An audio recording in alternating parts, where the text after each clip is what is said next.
Hello everyone. इस वाले video में हम लोग डिस्कस करेंगे एसिड बेस एंड सॉल्ट, जो कि क्लास 10 का चैप्टर है। ठीक है, ये आप लोगों के आईजेएसओ में भी आता है, और अगर हम बात करें ओलंपियाड्स वगैरह में ये चैप्टर इम्पोर्टेंट है। और जब आप हायर क्लासेस में जाओगे तो ये आयनिक इक्विलिब्रियम चैप्टर का एक छोटा सा पार्ट होता है। ठीक है, जो स्टार्टिंग में इंट्रोडक्शन में पढ़ाया जाता है। तो हम शुरू करते हैं एसिड बेस एंड सॉल्ट। इसमें आप लोगों से सबसे पहले डिस्कस किया जाएगा कि एसिड क्या होते हैं। ठीक है, एसिड का क्लासिफिकेशन है, और उसके बाद बेस है, सॉल्ट है, सॉल्ट कैसे फॉर्म होता है। ठीक है, इसके बाद हम यहाँ पर इन सबकी फिजिकल केमिकल प्रॉपर्टीज डिस्कस करते हैं, और लास्ट में कुछ कमर्शियल कंपाउंड का यहाँ पर जो मैन्युफैक्चरिंग होती है वो सारे प्रोसेस दिए गए हैं। ये इस चैप्टर में सारा हमें पढ़ना होता है। तो देखिए, यहाँ पर मैंने ये चार्ट बनाया हुआ है, इसको देखिए ध्यान से।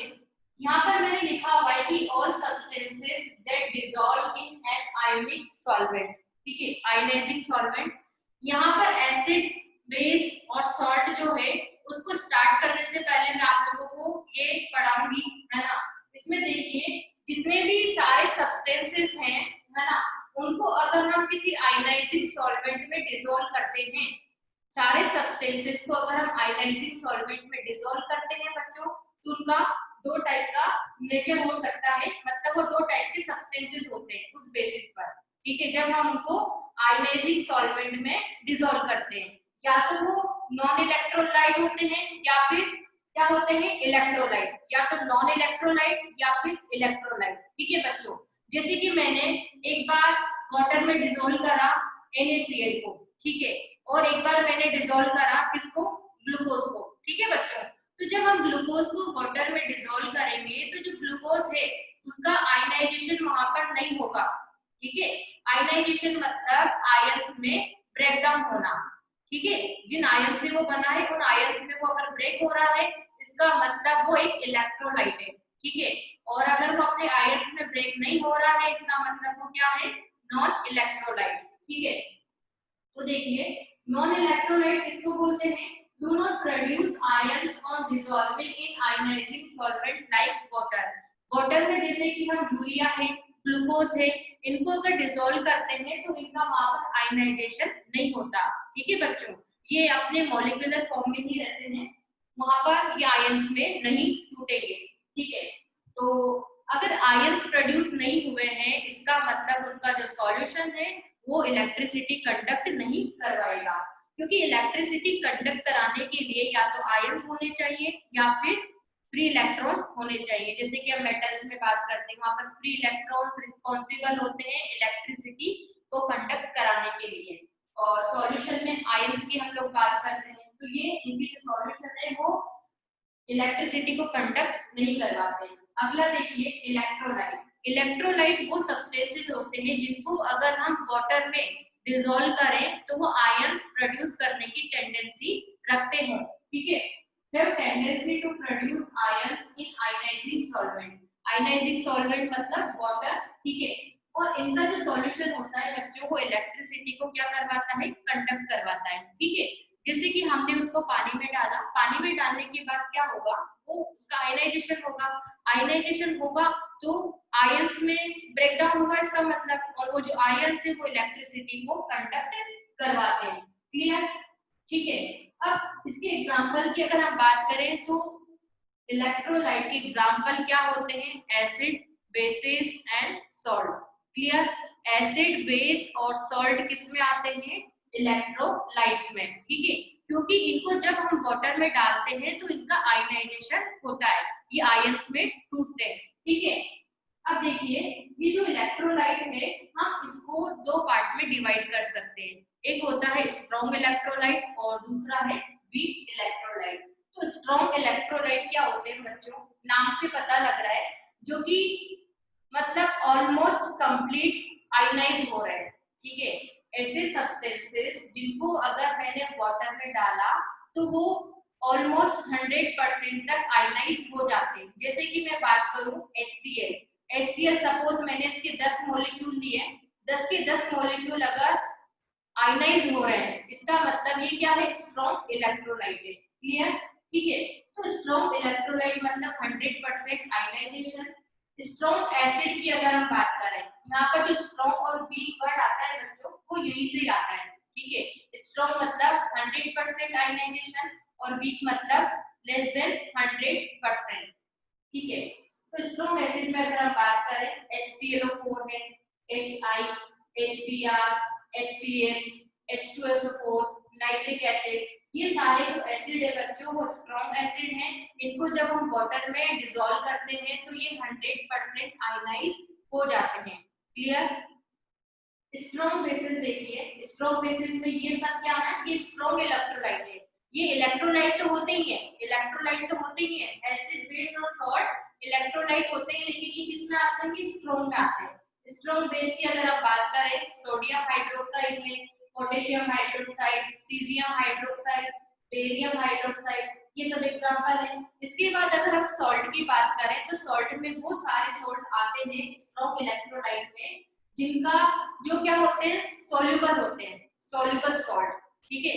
हम लोगों ने chemical reaction and equation chapter में प्रेसिपिटेशन पढ़ा था, ठीक है ना। प्रेसिपिटेशन रिएक्शन में क्या होता है, वहां पर कोई सॉल्ट ही बनता है जो कि क्या होता है, वाटर में इनसॉल्युबल रहता है, ठीक है। वाटर इनसॉल्युबल जो सॉल्ट होते हैं वो प्रेसिपिटेट होते हैं, ठीक है। तो जितने भी सॉल्युबल सॉल्ट है जो कि कहां से ऑब्टेन हो रहे हैं, एसिड और बेस के न्यूट्रलाइजेशन से। एसिड और बेस के न्यूट्रलाइजेशन से जितने भी सॉल्युबल सॉल्ट ऑब्टेन होते हैं वो सभी किसमें आते हैं, स्ट्रॉन्ग इलेक्ट्रोलाइट में, ठीक है। वीक की अगर हम बात करें, मैंने समझा ही दिया है, वीक मतलब जिसका कंप्लीट आयनाइजेशन नहीं हो रहा है। वीक एसिड एसिटिक एसिड है, ठीक है। Formic acid, carbonic acid, phosphoric acid. Weak bases जैसे कि अमोनियम हाइड्रोक्साइड में कैल्शियम हाइड्रोक्साइड है जिसको हम लाइम वाटर बोलते हैं, स्लैग्ड लाइम। इसके बाद में अगर हम सॉल्ट की बात करें, पार्शियली सॉल्युबल सॉल्ट जैसे कि AgCl, BaSO4, ये जो सॉल्ट होते हैं बच्चों, ये वीक क्या है, ये वीक इलेक्ट्रोलाइट है ना। मतलब इनमें टेंडेंसी तो है, आयन प्रोड्यूस करने की टेंडेंसी है, लेकिन क्या है, कम है ना। मतलब इनका 100% आयनाइजेशन नहीं होता और ये स्ट्रॉन्ग वाले इनका 100% आयनाइजेशन होता है। तो सबसे पहले हम लोगों ने ये पढ़ा, ये पढ़ना बहुत जरूरी था, क्योंकि जब तक हम लोगों को इलेक्ट्रोलाइट के बारे में पता नहीं होगा तो हम फिजिकल प्रॉपर्टी में एक पॉइंट लिखते हैं कि इनका एक्वस सॉल्यूशन इलेक्ट्रिसिटी कंडक्ट करवाता है। तो वहां पर आप लोगों को ये समझ में नहीं आएगा। तो इलेक्ट्रोलाइट का मतलब क्या होता है, टेंडेंसी रखना आयंस प्रोड्यूस करने की। तो उस हिसाब से सब्सटेंसेस दो टाइप के होते हैं, नॉन इलेक्ट्रोलाइट, इलेक्ट्रोलाइट और इलेक्ट्रोलाइट्स, ठीक है बच्चों। अब इसके बाद हम लोग टॉपिक पर आते हैं अपने, जिसका नाम है एसिड।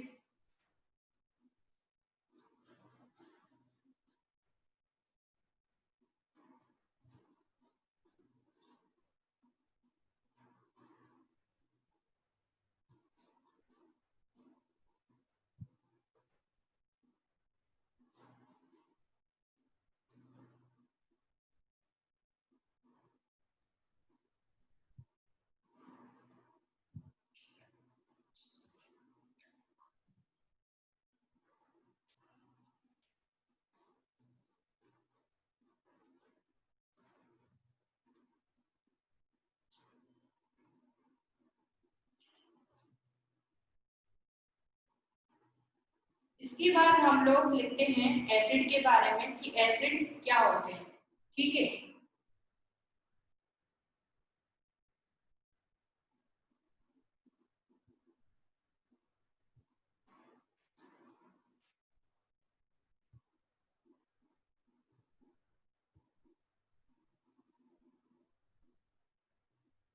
सबसे पहले मैं आप लोगों को एसिड के बारे में बता दूं कि एसिड क्या होते हैं। हम लोग अगर फिजिकल प्रॉपर्टीज की बात करें तो एसिड टेस्ट वाइज कैसे होते हैं, सार होते हैं, है ना। जब हम इनको टेस्ट करते हैं तो ये हमें कैसे लगते हैं, खट्टे लगते हैं। जैसे कि सिट्रिक है, सिट्रिक फ्रूट, ठीक है, सिट्रिक फ्रूट्स है, और विनेगर है, ठीक है।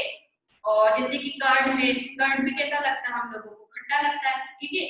तो ऐसे सारे सब्सटेंसेस जो कि टेस्ट वाइज कैसे होते हैं, सार होते हैं, उनको हम क्या बोलते हैं, एसिड, ठीक है। ये सब किस में आते हैं, एसिड में आते हैं।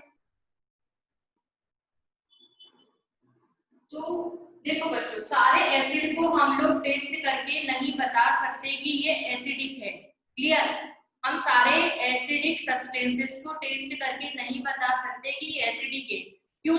क्योंकि एसिड कैसे होते हैं बच्चों, कोरोसिव होते हैं। एसिड कैसे होते हैं, कोरोसिव होते हैं।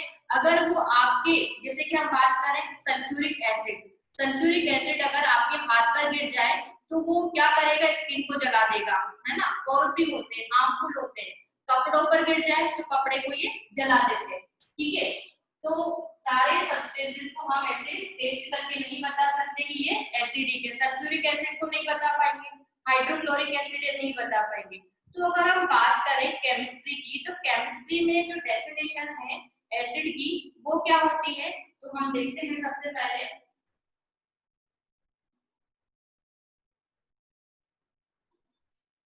अकॉर्डिंग टू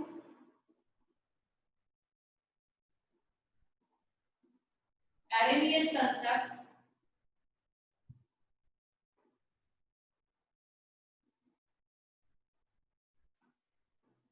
आर्हेनियस एक साइंटिस्ट है जिन्होंने एसिड के बारे में बताया कि एसिड हम किन को बोलेंगे, है ना। एक आर्हेनियस कंसेप्ट है। तो आर्हेनियस कंसेप्ट के हिसाब से acid are the substances, acid are the substances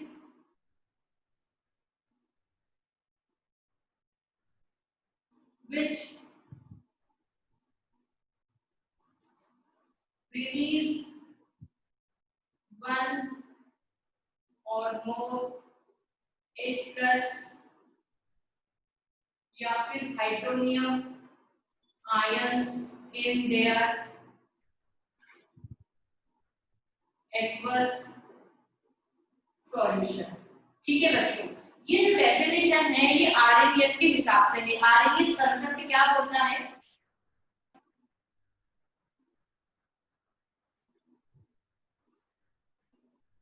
RNS concept के हिसाब से एसिड वो सब्सटेंसेस होते हैं जिनको अगर हम वाटर में डालें, ये मेरे पास एक बीकर है, इसमें वाटर है, ठीक है बच्चों। इसमें पहले क्या था, वाटर है, ठीक है। अब इसमें मैं क्या कर रही हूँ, एसिड को इसमें डिसॉल्व कर रही हूँ, ठीक है। तो क्या होगा बच्चों, वो जो एसिड है, एसिड पानी में जाकर क्या करेगा, H प्लस आयन रिलीज करता है, ठीक है बच्चों। H प्लस आयन रिलीज करता है। तो ऐसे सारे सब्सटेंसेस जो कि वाटर में जाकर H प्लस आयन रिलीज करते हैं उनको क्या बोला जाता है, एसिड। और किस कंसेप्ट के हिसाब से, आरएनएस कंसेप्ट। क्योंकि बच्चों सारे के सारे जो एसिड होते हैं ना, सारे के सारे जो एसिड हैं उनको हम आरएनएस कंसेप्ट से डिफाइन नहीं कर सकते। बहुत सारे ऐसे भी कंपाउंड्स हैं जो एसिड है लेकिन H प्लस आयन वाला जो कंसेप्ट है उससे वो डिफाइन नहीं होते हैं। भाई किसी का नेचर एसिडिक है तो वो डेफिनेशन से थोड़े ना है, वो तो उसकी प्रॉपर्टी है कि वो एसिडिक है। तो उनको एक्सप्लेन करने के लिए आगे दो कंसेप्ट और भी आते हैं, एक होता है ब्रॉन्स्टेड-लॉरी और साथ में आता है लेविस। लेविस एसिड वाला कंसेप्ट है, लेविस एसिड और बेस, वो भी हम लोग यहाँ पर डिस्कस करेंगे। सबसे पहले हम लोग यही देखते हैं आरएनएस कंसेप्ट। तो एसिड क्या है, एसिड को हमने वाटर में डाला तो वाटर क्या होता है, आयनाइजिंग सॉल्वेंट है, अभी हमने जस्ट देखा। तो आयनाइजिंग सॉल्वेंट है तो उस वजह से एसिड का क्या होगा, यहाँ पर आयनाइजेशन होता है, ठीक है। आयनाइजेशन होगा तो एसिड में क्या होता है, जैसे कि आप बात करें HCl, ठीक है। HCl को जब हमने वाटर में डिसॉल्व करवाया तो जो HCl है यहाँ से H प्लस आयन रिलीज होते हैं, ठीक है, और Cl माइनस अलग हो जाएगा, ठीक है। इसका मतलब ये क्या है, ये एसिड है, ठीक है। क्योंकि इस कंपाउंड ने वाटर में जाकर क्या करा, H प्लस आयन को रिलीज करा, it means it is acid, ठीक है। और भी एग्जांपल है जैसे कि सल्फ्यूरिक एसिड है। सल्फ्यूरिक एसिड को भी अगर हम वाटर में डिसॉल्व करवाते हैं तो 2H प्लस आयन और SO4 2 माइनस आयन रिलीज होंगे, ठीक है बच्चों। अब मैंने यहाँ पर क्या लिखा है, H प्लस आयन और हाइड्रोनियम आयन, ठीक है। अब H प्लस आयन और हाइड्रोनियम आयन में क्या डिफरेंस है मैं आपको बता दूं। बच्चों ये जो H प्लस आयन है ना, ये अनस्टेबल होता है। अब पूछो क्यों अनस्टेबल क्यों है? क्योंकि ये क्या होता है, 1H1 होता है। हाइड्रोजन एटम कैसा होता है, 1H1, मतलब इसके पास इलेक्ट्रॉन कितने होते हैं, 1 इलेक्ट्रॉन है। अब जब इसने H प्लस आयन बना लिया, इसका मतलब इसके पास कितना इलेक्ट्रॉन है, 0 इलेक्ट्रॉन है। ठीक है, इसके पास एक भी इलेक्ट्रॉन नहीं है, तो ये क्या है, बहुत ज्यादा अनस्टेबल है। अनस्टेबल है तो ये क्या करता है, वाटर में क्या होते हैं बच्चों, वाटर के मॉलिक्यूल होंगे। ठीक है, वाटर में वाटर के मॉलिक्यूल होंगे। तो ये जो वाटर मॉलिक्यूल है ना, भाई यही की कहानी बता रही हूँ मैं, है ना, यही की कहानी बता रही हूँ। एसिड को जब मैंने वाटर में डाला तो एसिड ने H प्लस आयन रिलीज करे। अब वो जो H प्लस आयन है वो अनस्टेबल है, वो स्टेबल होने के लिए क्या करेगा, वो जो वाटर मॉलिक्यूल है, वाटर मॉलिक्यूल में क्या होता है बच्चों, ये वाटर का स्ट्रक्चर है। ऑक्सीजन के पास क्या है, यहाँ पर लोन पेयर है। ठीक है, ये इसके लोन पेयर है, मतलब ये जो 4 इलेक्ट्रॉन है ना, ये जो 4 इलेक्ट्रॉन है, वे ऑक्सीजन के आउटर मोस्ट शेल में कितने इलेक्ट्रॉन होते हैं, हमको कॉन्फ़िगरेशन पता है, 6 इलेक्ट्रॉन होते हैं। ठीक है, ऑक्सीजन का इलेक्ट्रॉनिक कॉन्फ़िगरेशन क्या होता है, 2,6। तो 6 इलेक्ट्रॉन है, एक इलेक्ट्रॉन ने यहाँ पर बॉन्ड बनाया, ये तो किस टाइप का बॉन्ड है, कोवेलेंट। हालांकि वो हम कार्बन चैप्टर में पढ़ेंगे, लेकिन थोड़ा सा देख लो, एक इलेक्ट्रॉन यहाँ पर, एक इलेक्ट्रॉन यहाँ पर, 2 इलेक्ट्रॉन काम में आ गए। अब बचे 4 इलेक्ट्रॉन। तो जो 4 इलेक्ट्रॉन है वो बॉन्ड बनाने में पार्टिसिपेट नहीं किए हैं। ठीक है, तो वो किस फॉर्म में रहते हैं, लोन पेयर। उन्होंने बॉन्ड बनाने में पार्टिसिपेट नहीं करा है, तो ये लोन पेयर है। अब ये फालतू पड़े हुए हैं। ठीक है, तो ऑक्सीजन क्या करता है, अपना पूरा एक पेयर, अपना पूरा एक पेयर किसको दे देता है, H प्लस आयन को। और आप लोगों को पता है कि हाइड्रोजन के पास अगर 2 इलेक्ट्रॉन हो जाते हैं तो वो स्टेबल हो जाता है। ठीक है, हाइड्रोजन की स्टेबिलिटी 2 इलेक्ट्रॉन में है। तो देखिए, अब ये क्या बना लेगा फिर इससे, हाइड्रोनियम आयन, 3 हाइड्रोजन। ठीक है, और ऑक्सीजन और प्लस H3O प्लस। ठीक है, चार्ज तो बना रहेगा भाई, चार्ज तो है, उसने तो क्या करा है, इसको स्टेबल करा है हाइड्रोजन को। तो हाइड्रोनियम आयन यहाँ पर प्रोड्यूस होते हैं। तो जितने H प्लस आयन होते हैं वो सारे के सारे हाइड्रोनियम आयन प्रोड्यूस करते हैं। ठीक है, तो इसलिए आप लोगों को डेफिनेशन में कहीं पर H प्लस आयन या फिर कहीं पर हाइड्रोनियम आयन मिल सकता है, दोनों सही होते हैं। ठीक है, तो हाइड्रोनियम आयन की फॉर्म में रहता है। तो बच्चों हम लोगों ने एसिड की डेफिनेशन देखी कि एसिड वो सब्सटेंसेस होते हैं, वो कंपाउंड्स हैं जो कि वाटर में जाकर H प्लस आयन रिलीज करते हैं। ठीक है बच्चों, एक या एक से ज्यादा। क्लियर? अब देखो, इस बात का ध्यान रखना, ये क्वेश्चन आप लोगों से पूछा जाता है कि कोई भी जो एसिड है वो अपना एसिडिक कैरेक्टर कहां पर जाकर शो करता है, वाटर में। ठीक है, कोई भी अगर एसिड है तो वो वाटर में जाकर ही अपना एसिडिक कैरेक्टर शो करता है। जैसे कि हम बात करें ड्राई HCl केस, ये एसिड है या नहीं है, ये एसिड है या नहीं है, ये एसिडिक कैरेक्टर यहाँ पर शो नहीं करेगी। अगर हम इसको लिख लें एक्वस HCl, इसका मतलब अब ये एसिडिक कैरेक्टर शो करेगा।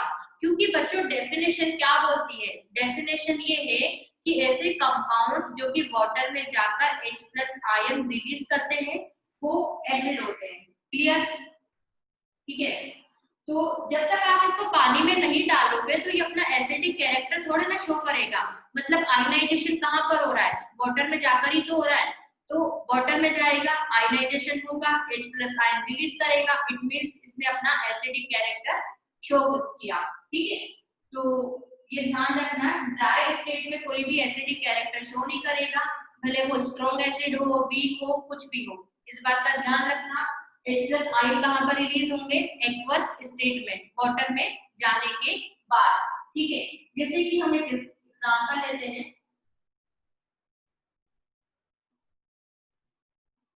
मेरे पास क्या है, एसिटिक एसिड है ना,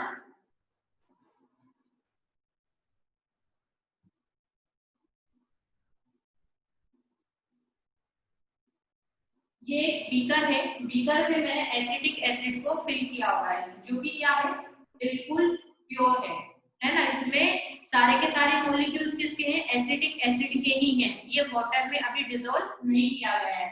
अब अगर हम इसमें लिटमस पेपर को डालेंगे बच्चों, तो लिटमस पेपर का कोई कलर यहाँ पर चेंज नहीं होगा, जबकि हमको पता है कि एसिडिक सॉल्यूशन में अगर हम ब्लू लिटमस पेपर को डालते हैं तो उसका कलर क्या हो जाता है, रेड कलर हो जाता है, रेड कलर में चेंज हो जाता है, ठीक है।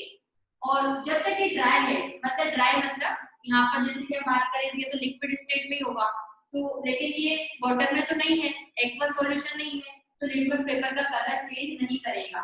जब आप इसमें वाटर को मिलाओगे, ठीक है, जब आप इसमें वाटर को मिलाओगे तो ये लिटमस पेपर वाला टेस्ट शो करेगा, मतलब ये जो ब्लू लिटमस आपने डिप किया है इसका कलर क्या हो जाएगा, रेड कलर। तो आप लोग ध्यान रखिए, कोई भी एसिड जो है वो अपना acidic nature, acidic character water में जाकर ही शो करता है, क्योंकि उसका आयनाइजेशन कहाँ पर होता है, वाटर में ही होता है, उसका अपने आप आयनाइजेशन नहीं होगा, ठीक है। अब इसके बाद हम लोग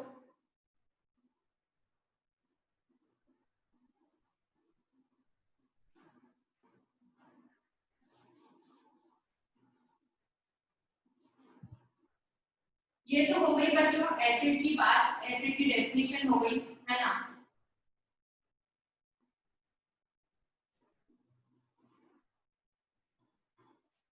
इसके बाद हम एसिड को क्लासिफाई कर सकते हैं on the basis of classification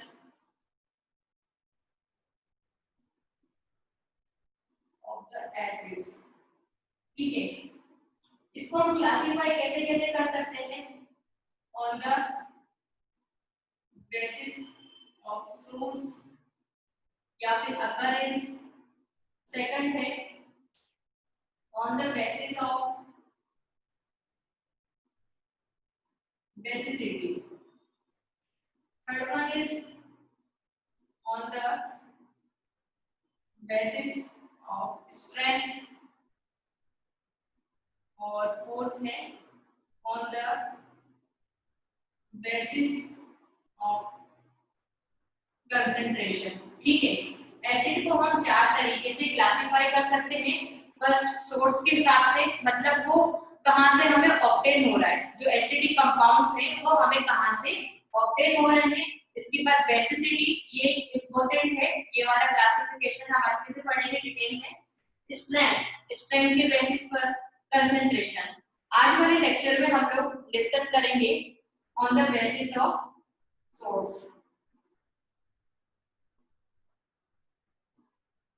on the basis of source.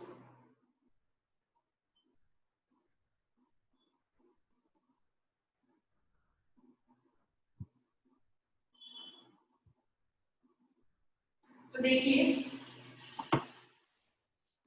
On the basis of source मतलब एसिड हमें कहां से ऑब्टेन हुआ है उस हिसाब से एक होते हैं ऑर्गेनिक एसिड, और सेकंड है इनऑर्गेनिक एसिड। तो सबसे पहले हम बात करते हैं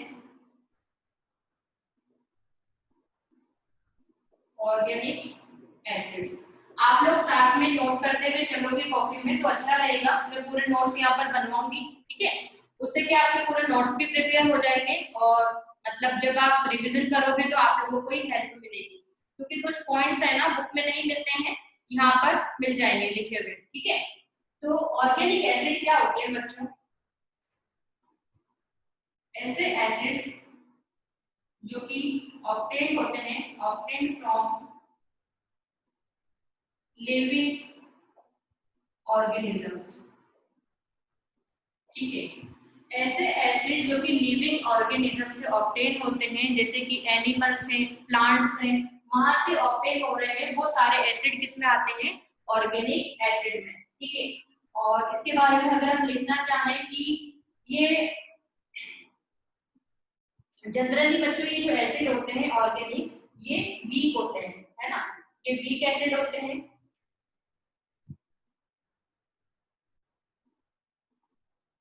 और बच्चों कहीं कहीं पर आप लोगों को ये बोला जाएगा कि जहां पर कार्बन प्रेजेंट होता है, ऐसे एसिड जहां पर कार्बन प्रेजेंट है वो सारे ऑर्गेनिक में आते हैं। लेकिन ये डेफिनेशन हमेशा सही नहीं होती है, क्योंकि एक एग्जांपल है कार्बोनिक एसिड और उसका फॉर्मूला होता है H2CO3। कार्बोनिक एसिड है H2CO3, लेकिन वो ऑर्गेनिक नहीं है, जबकि उसमें कार्बन प्रेजेंट है। ठीक है, वो किस में आता है? वो इनऑर्गेनिक में आता है। ठीक है, तो आप लोग है ना ये डेफिनेशन मत लर्न कर लेना कि जिसमें कार्बन होता है वो ऑर्गेनिक एसिड होते हैं और जिसमें कार्बन नहीं होता वो इनऑर्गेनिक है ना। ये डेफिनेशन सही नहीं है। डेफिनेशन क्या सही है? जो कि लिविंग ऑर्गेनिज्म से ऑब्टेन होते हैं वो सब किसमें आते हैं? ऑर्गेनिक में। ठीक है, तो अब हम यहाँ पर एक कुछ एग्जांपल लिखेंगे।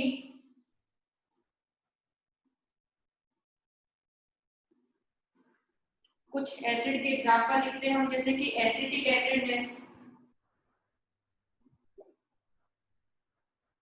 एसिटिक एसिड, ठीक है बच्चों, ये हमें कहां से मिलता है?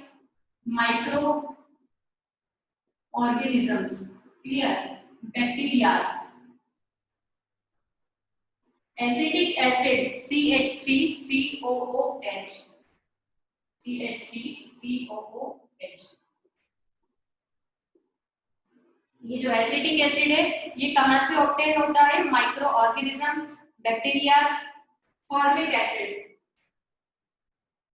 फॉर्मिक एसिड HCOOH, ये हमें कहां से ऑब्टेन होता है?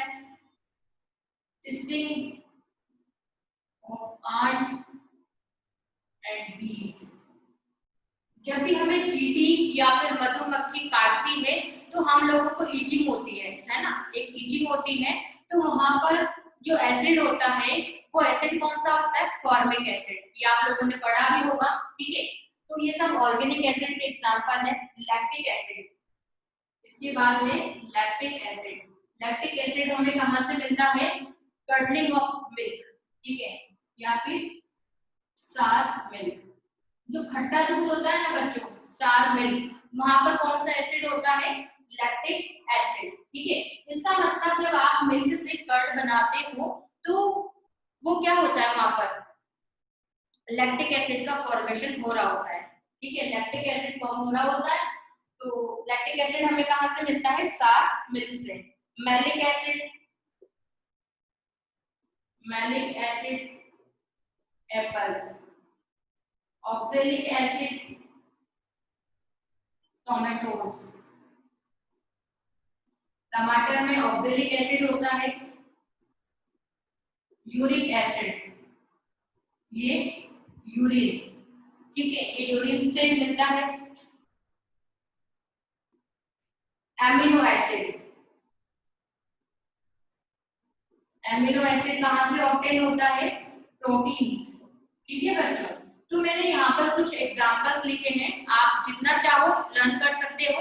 जब भी सब्जेक्टिव टेस्ट होगा तो वहां पर आप डेफिनेशन में अगर कुछ एग्जांपल्स भी लिखते हो तो एक अच्छा इंप्रेशन पड़ता है। ठीक है ना, कि ये ऑर्गेनिक एसिड है और इसका सोर्स ये है। ठीक है, तो ये कुछ एग्जांपल्स है, इनको आप लोग लर्न कर लीजिएगा। ठीक है, तो ऑर्गेनिक एसिड हम लोगों ने पढ़ा। ऑर्गेनिक एसिड जनरली बच्चों वीक एसिड होते हैं, है ना, वीक एसिड होते हैं। जैसे कि हम बात करें फॉर्मिक एसिड, फॉर्मिक एसिड को जब आप वाटर में डालोगे तो वीक की डेफिनेशन अभी हम लोगों ने पढ़ी। वीक क्या होते हैं? जिनका 100% आयनाइजेशन नहीं होता। ठीक है, इसका मतलब ये H+ आयन तो देगा लेकिन सारे के सारे मॉलिक्यूल्स यहाँ पर डिसोसिएट नहीं होंगे। ठीक है, मान लो आपने फॉर्मिक एसिड के 10 मॉलिक्यूल लिए, 10 मॉलिक्यूल लिए तो 10 में से मान लो एक या दो मॉलिक्यूल वहां पर डिसोसिएट हो रहा है, इसका मतलब वो किस कैटेगरी में आता है? वीक, है ना। तो कुछ मॉलिक्यूल्स कैसे रहते हैं? यहाँ पर अनडिसोसिएटेड भी रहते हैं। आपने जितने के जितने मॉलिक्यूल्स डाले 10 मान लो, तो उसमें से एक ही H+ आयन देगा, बाकी 9 किस फॉर्म में रहते हैं? अनडिसोसिएटेड, मतलब मॉलिक्यूल फॉर्म में। ठीक है, इसलिए यहाँ पर मैंने ये एरो भी लगाया है। ये कुछ मॉलिक्यूल्स इधर की तरफ भी है ना, मतलब ये कंप्लीट रिएक्शन नहीं हुई है। ठीक है, मतलब एक ही डायरेक्शन में नहीं है, कुछ ये फॉर्मिक एसिड का एग्जांपल है ना बच्चों। ये वीक एसिड है, और वीक एसिड तो हम लोग खाते भी हैं, है ना। यहाँ पर देखिए आप लोग, ये सब हम लोगों से जुड़े हुए हैं। जैसे कि हम कर्ड खाते हैं, वो ऑर्गेनिक एसिड है, उसमें एप्पल से, टोमेटो से प्रोटीन है ना। तो ये ज्यादा हार्मफुल भी नहीं होते, ठीक है। बाकी अगर हम स्ट्रॉन्ग एसिड की बात करें तो वो कॉरोसिव होते हैं, वो हार्मफुल होते हैं हमारे लिए, ठीक है। अब नेक्स्ट हम लोग इसमें देखते हैं इनऑर्गेनिक एसिड।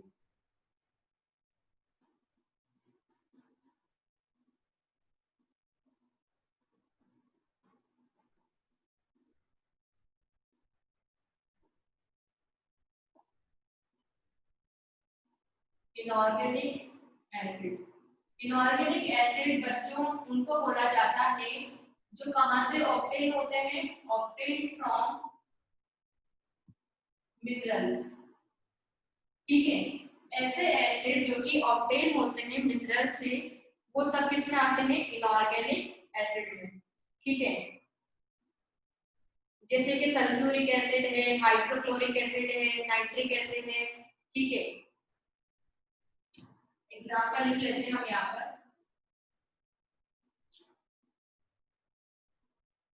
HCl है, H2SO4, HNO3, ठीक है। ये सारे एसिड इनऑर्गेनिक एसिड हैं, ठीक है।